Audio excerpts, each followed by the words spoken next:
Psychology's editor, and I am live today with the wonderful psychotherapist Malcolm Stern.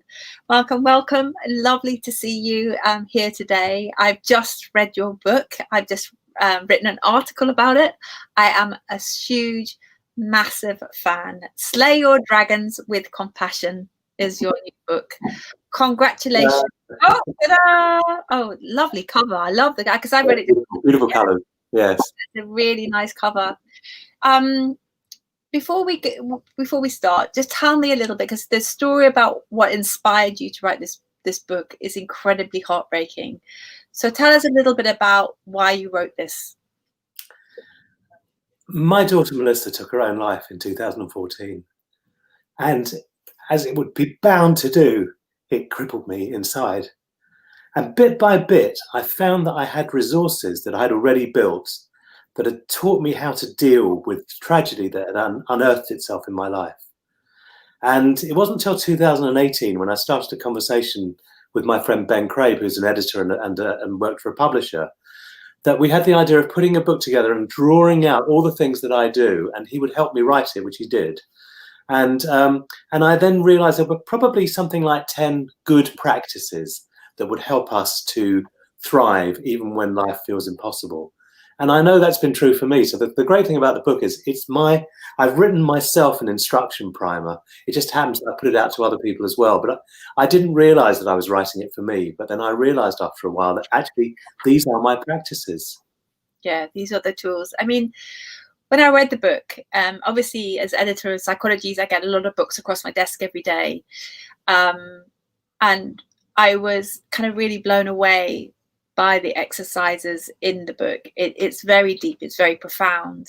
We've written a big piece about it, which is coming out in the December issue. But I think probably it's profound because written in your words, you've suffered the worst thing I think that any person could suffer, in my opinion, is to lose a child. And you know, you're still, and within that, you being a self-development expert and a psychotherapist, you kind of mined your wisdom to find the best way to be able to not just survive this terrible tragedy, but also to thrive in this thing. And the timing of it is so perfect, isn't it? Because we're in this lockdown where we're being completely bombarded by this weird disease virus that we don't know how to cope with. So what would be so not everyone will have faced tragedy like you, but many of us are facing difficulties that we've never had to deal with before. Yeah. So where do we start on the journey of kind of setting a new kind of a foundation for ourselves so we can keep ourselves sane and together and functioning on some level to start with? Where do we start, Malcolm? I think we start with community, because this is not a grief memoir. It does tell Melissa's story to a small degree, and it comes in at various times. But actually, this is a book which is about what are the practices. And for me, one of the most profound practices is using the Buddhist terminology, Sangha, Sangha, which is creating a community of like-minded others. And for me, there's something very profound about that. That's what helped me get through this. I knew I had people that I could go to, who I could. It wasn't even about talking about Melissa. It was that I could be with them and that they would be open and able to stay in relationship with me. Because I remember a friend of mine whose son died, and she said people used to cross the road to avoid her. And we need people who dare to be with us in our places of profound tragedy or profound anger, even, that we need to practice being with each other and not rejecting the difficult stuff. I think it's so true. I mean, I think I mentioned to you before that I lost my parents when I was a teenager. So I kind of, death came fairly early into my life. And like you, I was surrounded by young people at university and no one knew how to be with me. And it was the loneliest place in the world.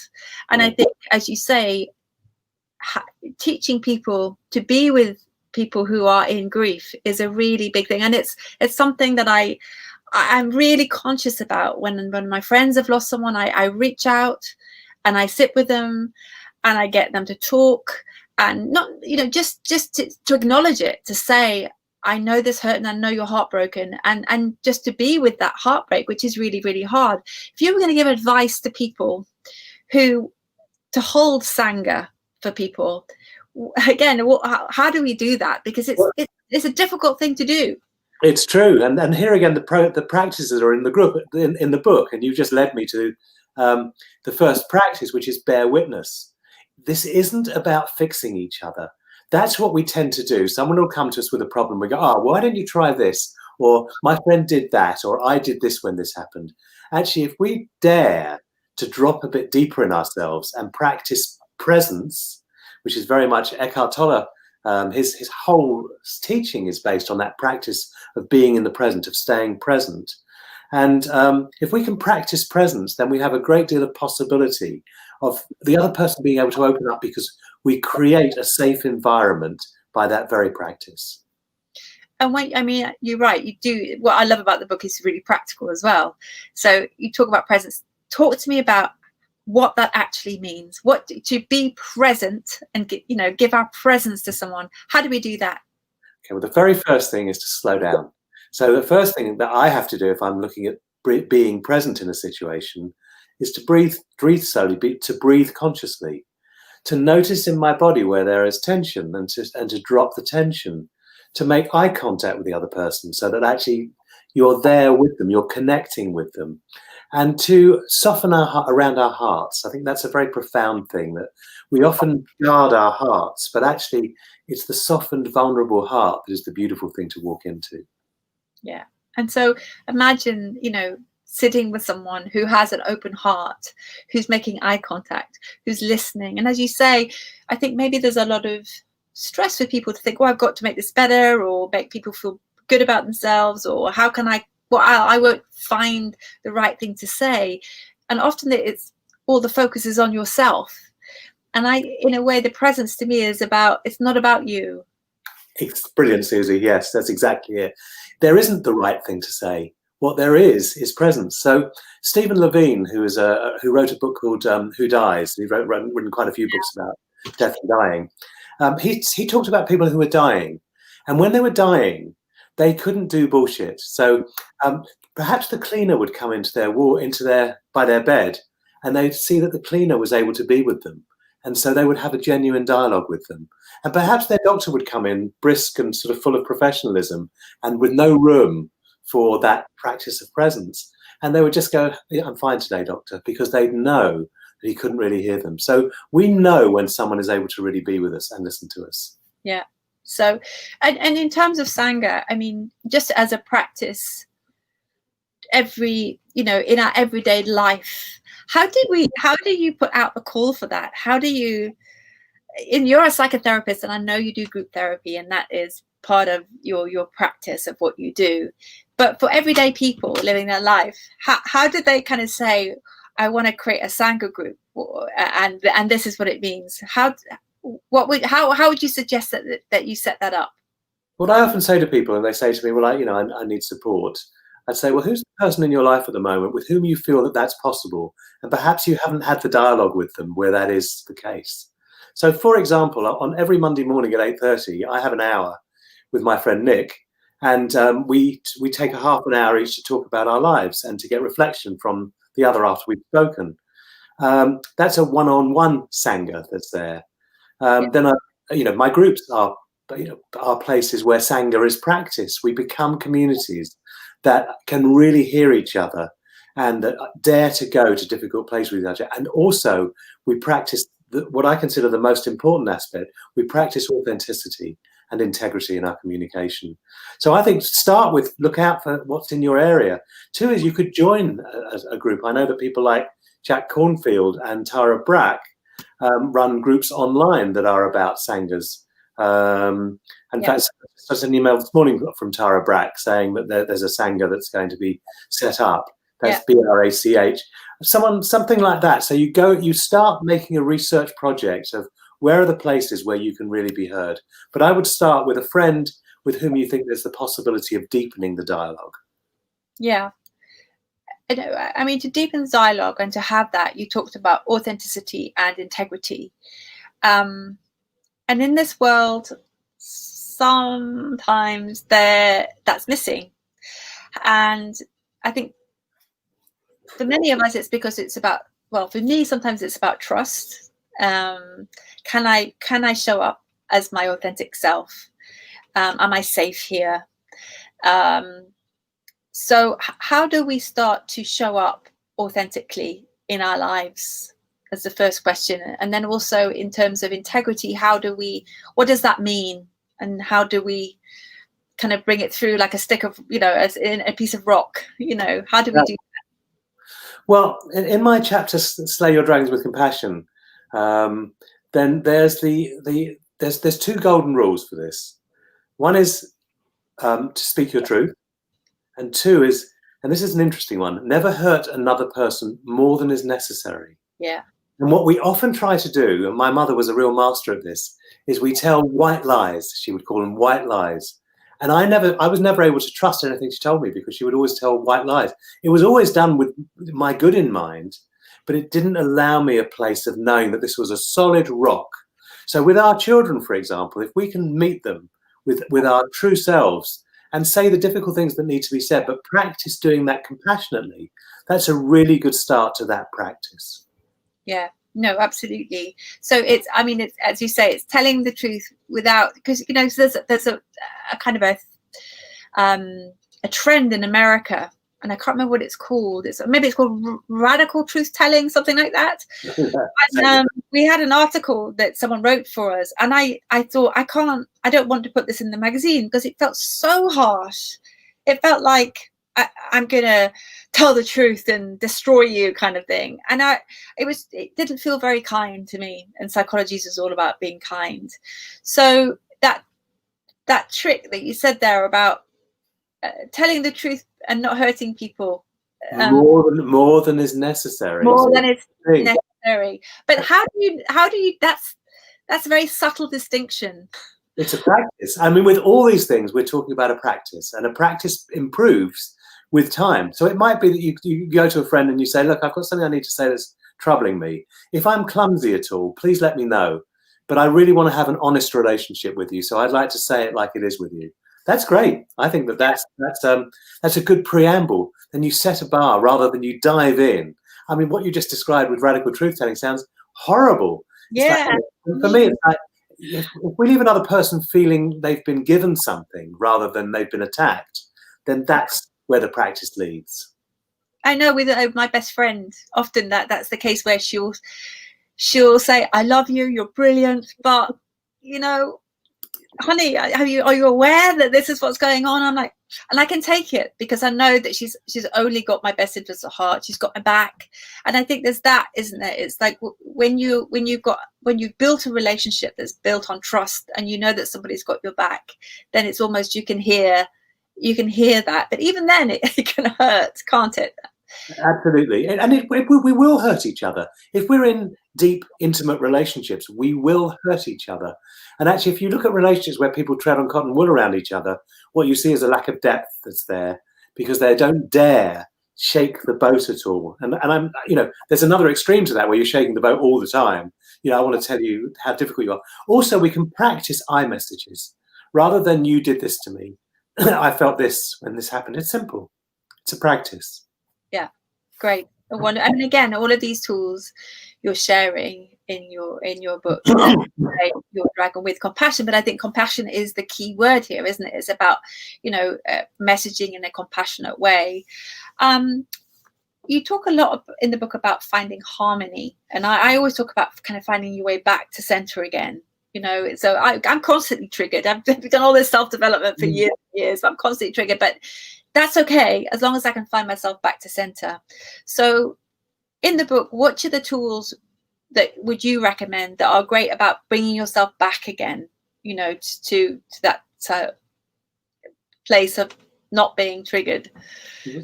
There's a saying I use in groups, which I also have to tell myself when I also lose it, which is quite regularly as well. And that is, your breath is your friend. And so for me, the first place when we want to start is slow it right down with the breath, so that you're actually coming from a place where you've got more spaciousness, and then you stop reacting to situations and you start responding rather than reacting. Yeah. I mean, and you know, in this current situation, it feels like it's one long reaction. You know, there's all of the, we're being bombarded by all of this information, and then there's the American election going on, and there's all of this stuff, and I feel like I'm constantly having explosions of reactions within me, and it's just like, so as you say, bringing yourself back to the breath of like, I'm here right now, this is okay. In the book, my favorite exercise was Befriend Death, which doesn't sound very cheery. Tell me about that exercise, and maybe take us through that, because I think it's, for me, was a really, really profound and transformative practice. What is that about? I think we live in a death-phobic society, so that actually we avoid death like the plague. We are all going to die, and that isn't a terrible tragedy. In fact, there's one thing I say in the book. I tell a Sufi teaching tale, which is a king asks his wise man, can you give me a blessing, please? And the wise man makes him a ring which says, grandfather dies, father dies, son dies. And the king is outraged and says, how dare you give me that as a blessing? He said, it's a blessing when things happen in their natural order. And so for me, the death of my mother and my father was not a tragedy. It was painful, but it was in the right order. They were both in their 90s. But Melissa dying at 33 was a tragedy. And I've had to find ways of coming to terms with that. But the exercise I look at with death is creating a scenario where we do dare to look death in the eye, and we face our own death. And also it will help us to work with life. So I ran a death group for a number of years, which was people, all of whom were people in their 60s and above. And we would talk about our experiences of death, our fears around death. It was the most exquisite conversations that happened. It wasn't sad or depressing, but we would do exercises like this one, where you look at, say you were going to die tomorrow or in a year's time, what would you wish to have completed or done? What goals do you want to achieve? How would you like to be remembered? And what can you do to take that from wishful thinking to actuality? Now, for me, I realize that this book is my legacy. I want to be remembered because actually I've managed to put together the things that have educated me in my life for the past 70 years.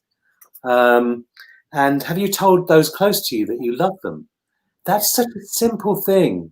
And I was so pleased that before my mum died, I was able to say to her, Mum, I want you to know I really love you. And she really received it. And for me, that was her receiving it was a real blessing as well, that she wanted to hear that. Yeah.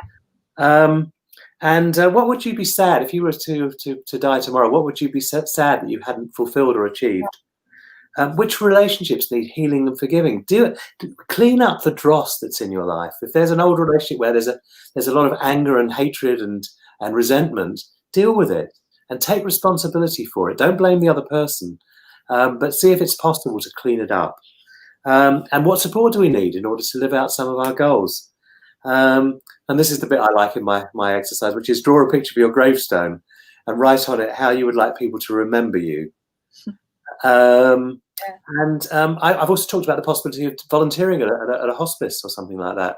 But it's interesting. I love going around cemeteries, and I went around Highgate Cemetery recently, and I was looking at gravestones, and I saw the gravestone of Alexander Litvinenko, the Russian who was poisoned and killed. It was a beautiful piece from his wife, and it says something along the lines of, I can't remember exactly, it says something along the lines of that when a person dies, for their community, that's a tragedy. For the individual, that's the greatest tragedy you can imagine. And I just thought, what love she had for him, and that came through on his inscription. Then I was walking past some old gravestones, and one of them said about someone, he did his best. And I thought, oh my God, wouldn't that be a horrible way to be remembered? I don't know. I think we're all doing our best. But well, I think it's true.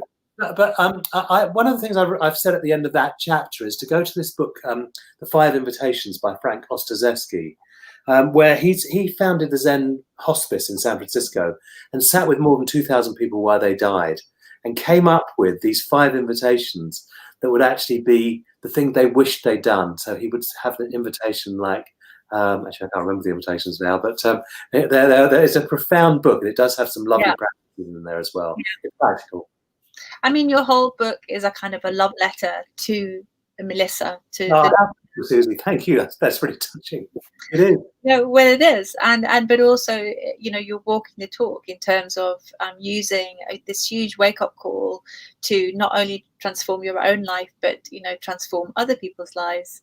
And I really think this book is quite extraordinary, and I know it's getting incredible praise from everyone from Eckhart Tolle to Elizabeth Gilbert, one of psychology's favorites. So you've done a fantastic job. So I just want to say thank you for having the courage and having to get over this terrible tragedy and making something very, very precious out of it. So thank you, Malcolm. Thank you so much, Susie. And so it's so good of you to have me on your show. I really appreciate it. It's lovely to see you. And thank you once again. Put up the book again. Let's do another plug. Thank you very much. This is great. Slay Your Dragons That Way with Compassion. This is a fantastic book. Do read it. And this is the wonderful Malcolm Stern. Thank you very much. Bye-bye. Thank you very much, Susie.